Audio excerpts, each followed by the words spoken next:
Mr. Speaker, I know a man, a decent man,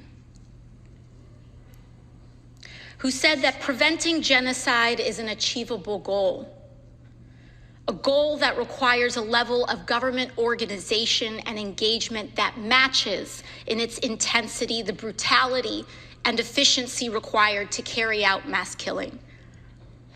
Too often, these efforts have come too late, after the best and least costly opportunities to prevent them have been missed. The man that said that was then Vice President and now President Joseph Biden.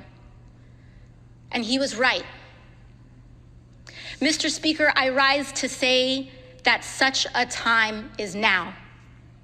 As we speak, in this moment, 1.1 million innocents in Gaza are at famine's door. A famine that is being intentionally precipitated through the blocking of food and global humanitarian assistance by leaders in the Israeli government.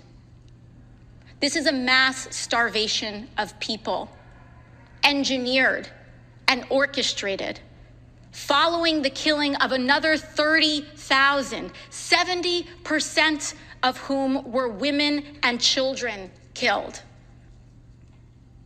There is hardly a single hospital left. And this was all accomplished, much of this accomplished with U.S. resources and weapons. If you want to know what an unfolding genocide looks like, open your eyes. It looks like the forced famine of 1.1 million innocents. It looks like thousands of children eating grass as their bodies consume themselves while trucks of food are slowed and halted just miles away. It looks like good and decent people who do nothing, or too little, too late. It is against United States law to provide weapons to forces who block United States humanitarian assistance. And that is exactly what is happening right now. So much so that the president himself stated during the State of the Union that the United States must and will be building its own port to let aid through. It will be too late. The time is now to force compliance with U.S. law and the standards of humanity, and fulfill our obligations to the American people to suspend the transfer of U.S. weapons to the Israeli government in order to stop and prevent further atrocity. Honoring our alliances does not mean facilitating mass killing. We cannot hide from our responsibility any longer. Blocking assistance from one's closest allies to starve 1 million people is not unintentional.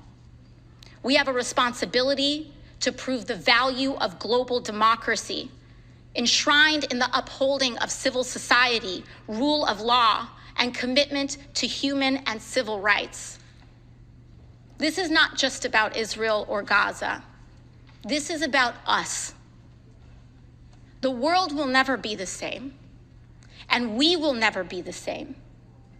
And we must write our story in this moment of what it means and who we are as Americans. And our story must be not that we were good men who did nothing, but that we were a committed democracy that did something. And we must prove that now. With that, I yield back. Thank you.